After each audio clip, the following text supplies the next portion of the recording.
of change of pace today. I have finally received my taobao order that I have waited many a month for, and I guess I wanted to jump on here and sort of document the experience, talk a bit about the process, because I knew that I have a friend, one single solitary friend who's curious about it. So here we are, this very highly requested by one person video. So first off, I didn't even realize until a few months ago that Taobao ships directly to Australia. When I was maybe 13, 14 on like the Leader Live Journal, Taobao was like this distant dream.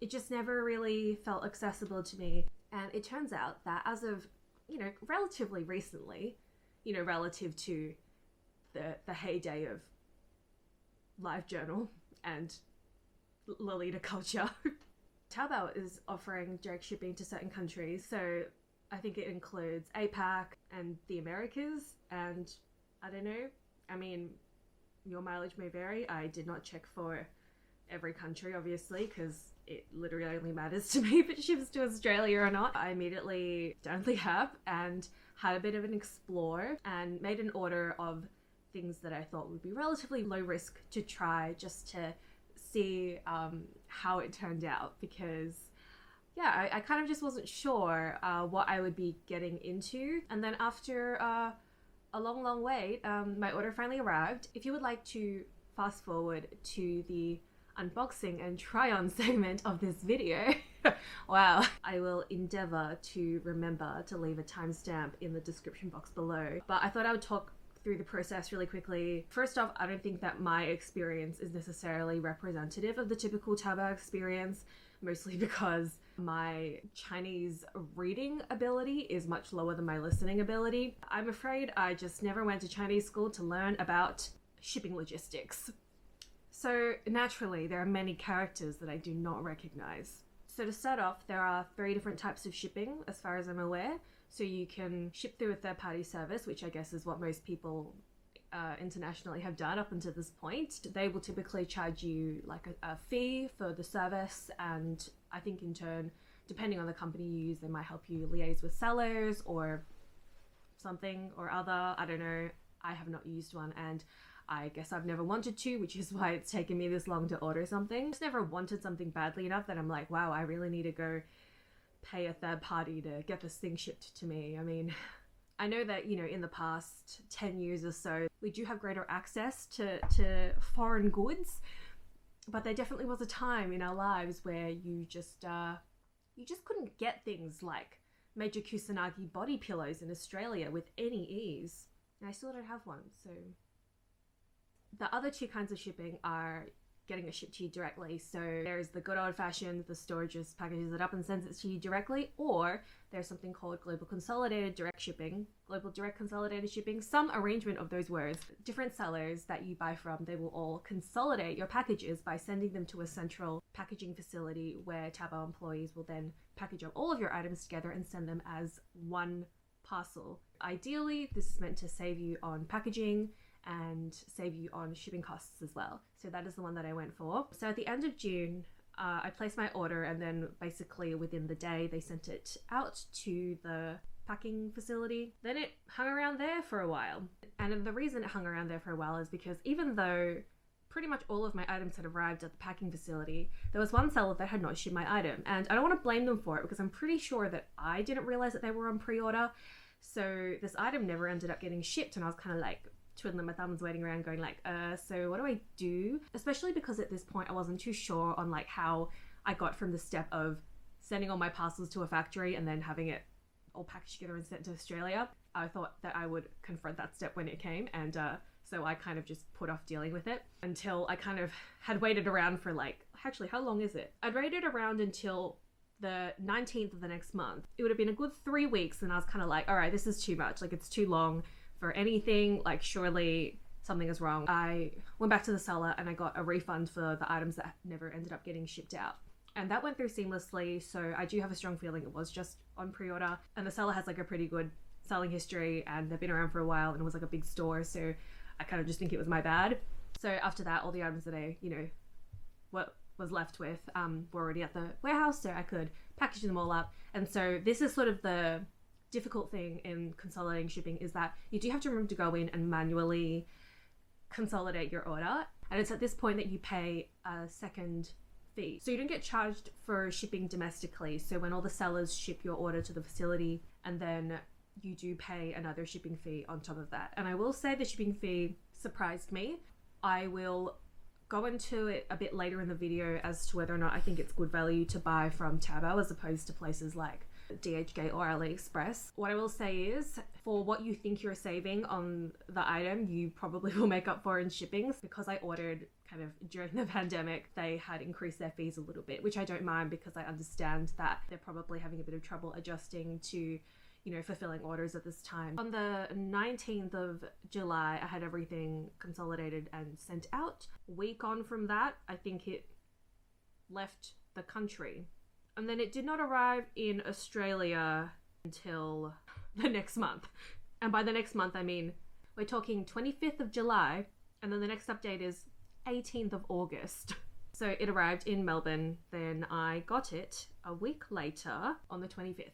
I mean, it felt like a really long time, but I think it's just kind of because I was like a bit in limbo as to like what was happening with my order, and sometimes you wouldn't get an update for ages. Like from the point where it left the country to arriving in this country, I literally went an entire month without any tracking updates. It was kind of just like weird limbo waiting around, which makes everything feel longer than it is. Really, from beginning to end, it was just shy of 2 months, which I think is quite reasonable. Keeping in mind, I did impose a delay of 3 weeks for myself, so you know, it probably could have gotten here sooner. When it did arrive in the country, I got a text message from the shipping company with a tracking number. And I looked up the shipping company online thinking they'd have a website where I can go put in the tracking number and get live tracking details. All I found was a Reddit thread that was like, this tracking company is fake. They had a bunch of websites, none of which seemed official, and not a single one of them accepted my tracking number, except for one which was in Russian. So I kind of just gave up and sat patiently, and the order did end up coming. So what I will say is, if you do get a tracking number, it might not necessarily be very helpful to you, but what is helpful is that I can safely say, now that I've got my order, that the details that I received in the app as to the whereabouts of my item were relatively accurate. So give up on any external tracking number on like another website or anything. Just go by what it says on the app. If you don't get any updates, just hang in there. And there were so many times where I was like, I literally have no idea what's going on, and I don't even know like what part of the website to translate to get help. Trying to do that return, that was a task in itself.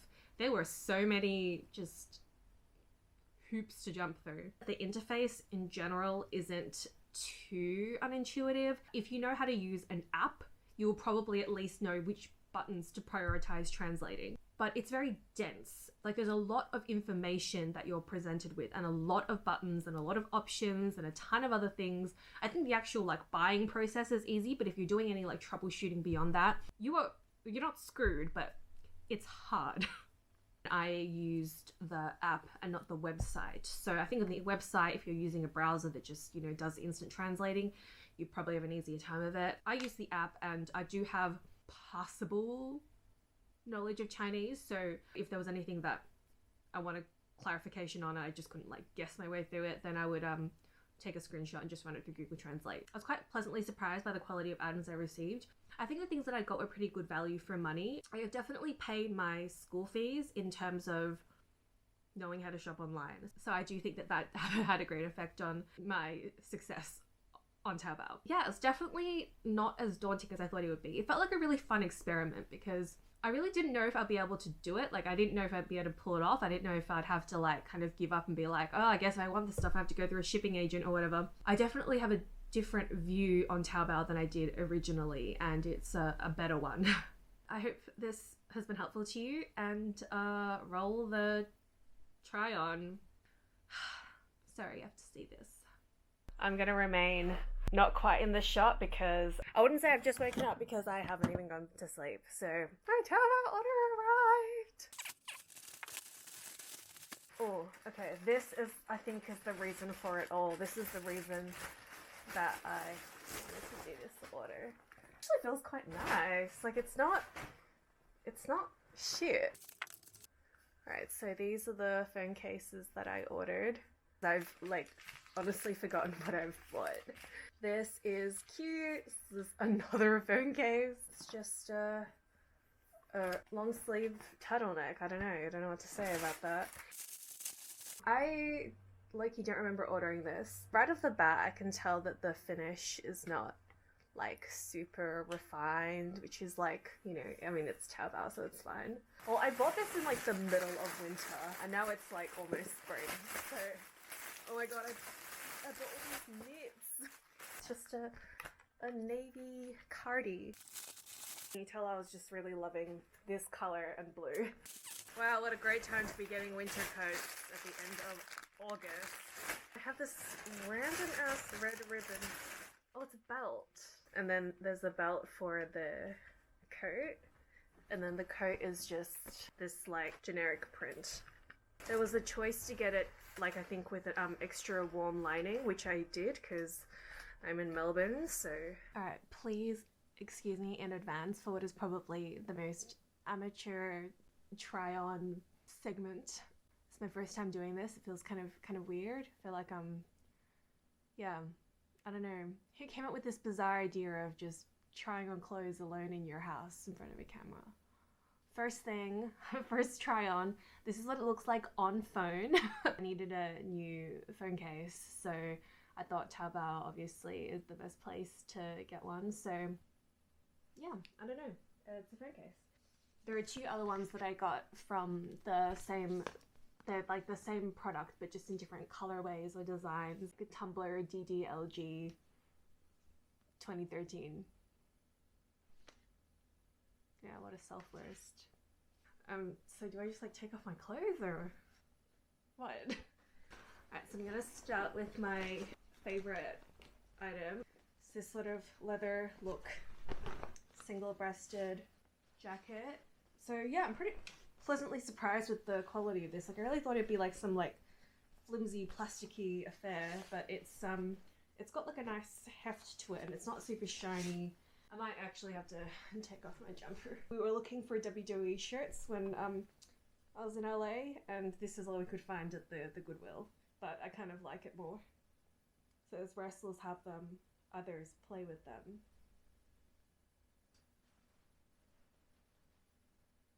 During lockdown, I'm just wearing a lot of like comfy.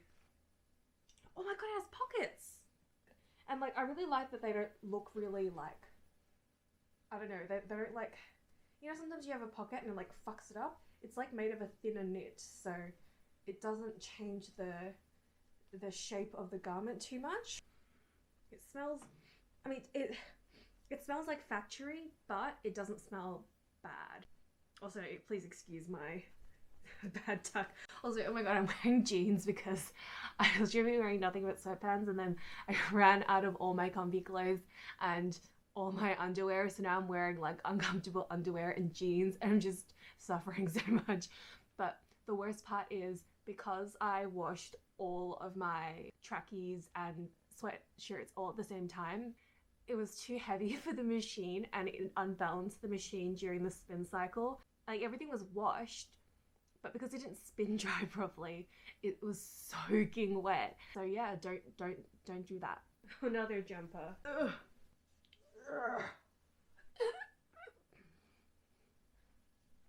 Yeah, I mean,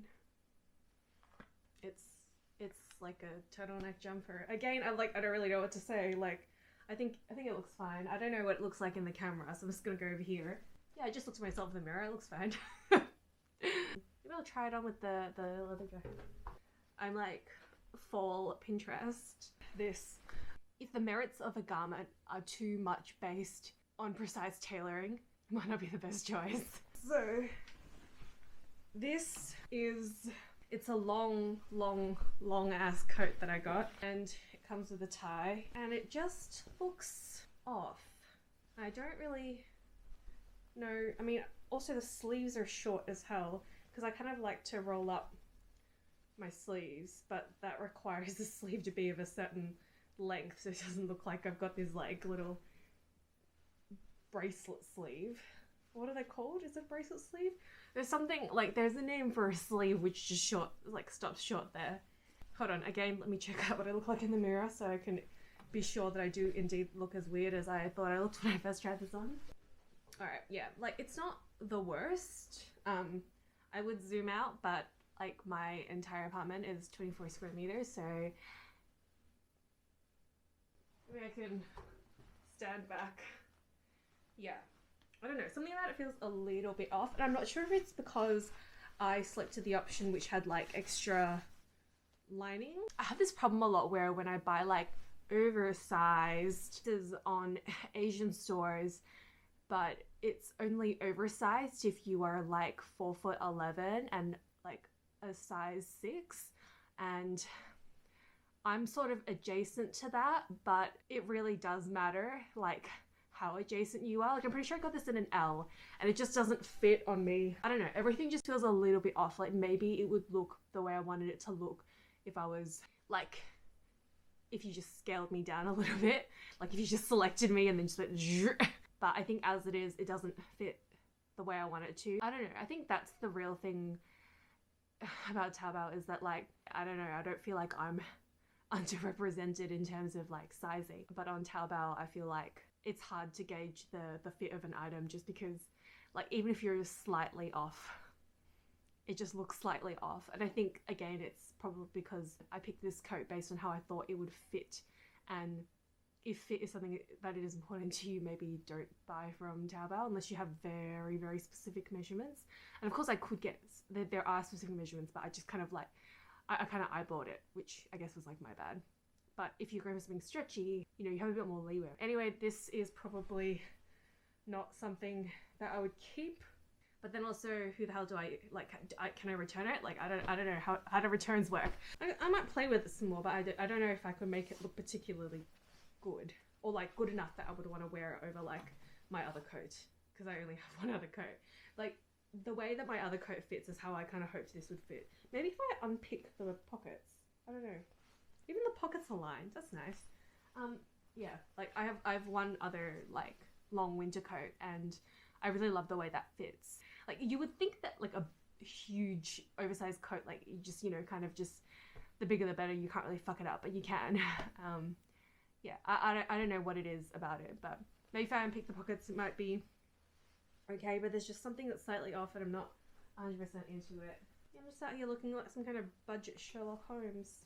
Detective Law Fate. Alright, we're gonna have to get a little bit naked. Alright, to protect your modesty, not so much mine, because everyone's seen everything, this is actually my heat tech, and very fortunately I'm wearing it in this colour because it will help. Oh, and it's caught in my watch strap. More turtlenecks.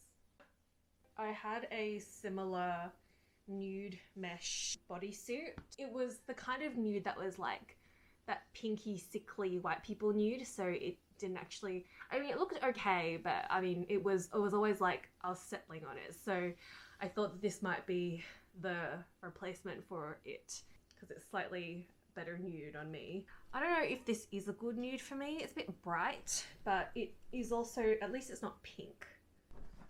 This feels quite nice. Like it's pretty thick, it's pretty opaque. Ugh. It feels quite robust.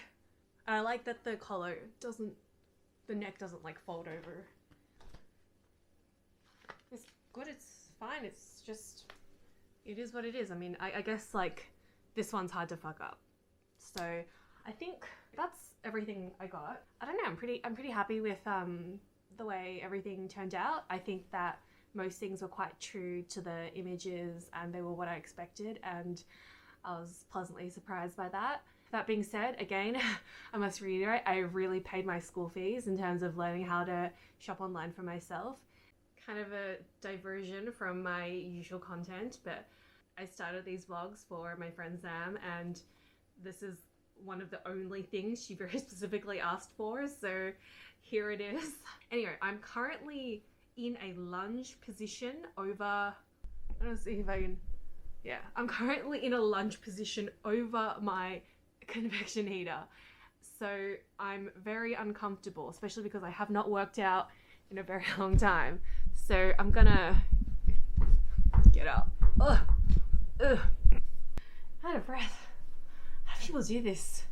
And like the thing is, I mean, this feels like a lot of clothes to buy, right? For me. Other people buy like so many more things and they just do this and I'm like, how? I'm like out of breath. Anyway, thanks for watching. I have paid my school fees, so hopefully you don't have to. I've been online shopping since I was, I don't know, I had my first eBay account when I was like 13. There are things that you buy that are great successes and there are things that you buy that are kind of duds. When I say I pay my school fees, I mean I've bought a lot of duds and learned a lot of lessons. See, when I first started online shopping, it was sort of back in the day when vintage was getting popular and stores like Retro Star and other places in Melbourne were selling, you know, jumpers for like $70 or something. So me being a teenager, I decided to go on eBay, and there would be times when people would list vintage things as like size 6 to 8 to 10 to 12. And it's like, nothing is a size 6 and a 12.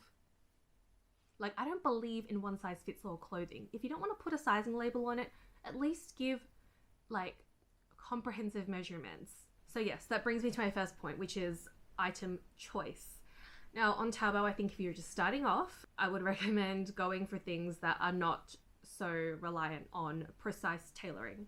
So any kind of knit fabric, whether it be a literal knit or a knit like this, because they mold to your body, they tend to be a bit more forgiving. You know, I shouldn't complain, because if we go from the scale of like Taobao model to does not fit Taobao at all, I'm not here, but I'm pretty close. I'm like Taobao model adjacent, in that you would think, looking at me, that if something looks good on the Taobao model, then it'll look good on me. But that is not the case. Body type and body proportion also comes into play. And I know this also personally from, you know, whenever we've gone back to China and I've, you know, tried to buy clothing, and it's been a harrowing, humiliating experience. Don't set yourself up for failure.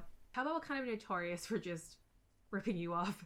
They will overestimate the weight of your items and charge you a higher shipping fee than what is due. Then they will basically stick all your items together and wrap it in like a thin sheet of plastic or something to make it as light as possible to actually ship, so that they can pocket the difference. It does mean that you might want to not order a 24-piece crockery set or anything like that, because it might be in a lot more pieces than 24 by the time it gets here. In terms of how to find items, I've spent quite a few months teaching the app what kinds of things I like. I definitely think that the algorithm is much more intuitive and stylish than places like eBay. Like, I've been using eBay for over a decade. It just has no imagination. I don't know what it is. Like, I love eBay. I use it a lot. I love buying secondhand. I love buying, I don't know, furniture, everything on it. I have been using it for so long that it has no excuse to give me such appalling, insulting suggestions.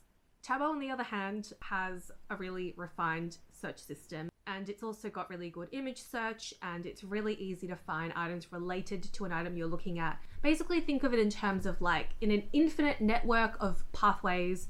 If you start forging certain paths and connections between items and things that you like, it will start highlighting different paths that you can take. If you do want some more specific search terms, I do think the best place to go is rep forums. I'm sorry, Lolita Live Journal. And if you find an item that you like and you select that item, you go to the item page, often in the search bar, it'll sort of suggest a search term that would pull up similar kinds of items. So then you can just go click on the search bar and click enter, and it will like run that search for you.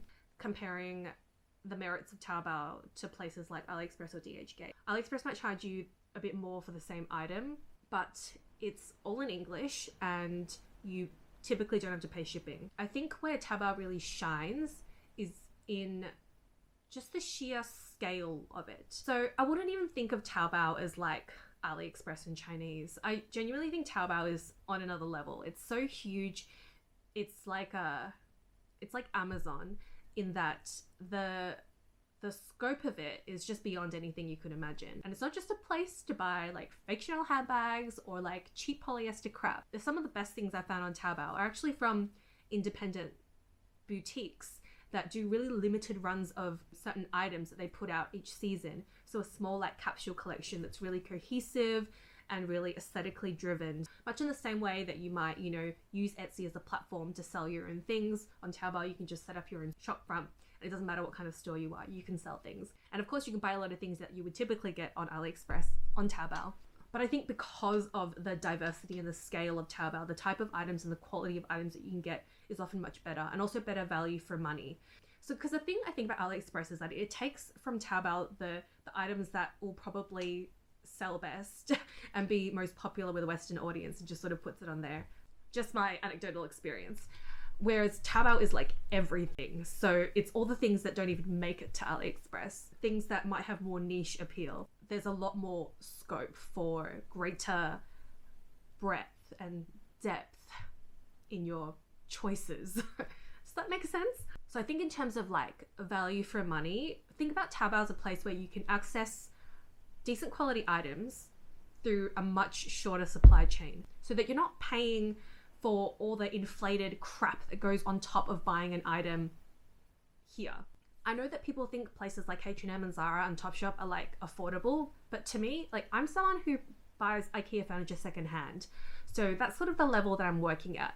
But if I'm going to put that amount of money into something, I want it to be not Zara quality, because I just don't think that the price and the quality of the product you're getting is commensurate at all. If I'm going to put $120 towards like a shitty Topshop blazer that costs them probably 40 cents to manufacture, I would rather put $120 whole dollars towards something that is actually made well, and I'll get more for my money, because I'm not getting the label and all the advertising and all the other things that get added on top. At the end of the day, I just feel like if you're buying from Taobao, very often the sellers have a relationship with the manufacturer. They can go directly to the factory and get extra photos for you, extra information. You just get a much better sense of the manufacturing process. More value gets delivered down to you as the consumer, because the more steps there are in the supply chain, the more fees get added on top. So by the time it gets down to you, you're paying for like all this other stuff. The sellers are really responsive and really active. It's their business. You can literally just DM them and be like, hey, do you have some more photos of this product? I don't know, do you customizations? If you have any special requests for how you'd like something packaged. This rapport that you can develop with the seller, in combination with like the sheer number of people who use Taobao, that gives you quite a comprehensive sense of what an item is going to be like. So if you think about the number of people in China, like, that's the kind of market, plus everyone internationally, that Taobao has access to, which means that any given item could have tens of thousands or hundreds of thousands of reviews. That's not even how many people who have tried the product. It's just how many people have vouched for it and how many people have, bothered to say something. And, of course, gauge for yourself how authentic and accurate these reviews are for you. It is really good often to see photos of an item on a real person and have a sense of what their height is, what their size is typically, and what size they ordered. And then you can see how it fits on them. I think overall it's just a really fun place to explore. If you do want to go like the AliExpress route, yes, you can get a lot of really cheap things that probably won't last in your washing machine. A lot of the items that I've been considering are sort of between the $30 to $70 to even $120 mark. And I know that sounds like a lot for Taobao, but again, think about like where, Zara items are made, what kind of factories. Again, with the value for money, I just feel like you can get so much more value for what you're paying. And I'd rather put my money towards that and getting that value delivered down to me as a customer if I'm going to be spending that much at all. I would definitely encourage you to think about Taobao in that way and make the most of how colossal a marketplace it is and how diverse a market that it in turn caters to. There is already such a large existing market that is using it. Items that you look at will likely have been tried and tested by other people. So hopefully this video has been helpful to someone, and I hope that it's maybe made you think about Taobao in a slightly different way. I know that for a lot of people internationally, and probably also in China itself, associate Taobao with fakes and things like that. Think of it in terms of like the platform itself. It just kind of hosts an abundance, an infinite amount of stores. If you teach the app that you like certain kinds of things, it will show you those things. But if you teach the app that you like other things, it will show you other things. Wow, that was so concise. Thank you for watching if you made it this far, and I will see you in the next one. Like, comment, subscribe, etc. And keep your expectations low.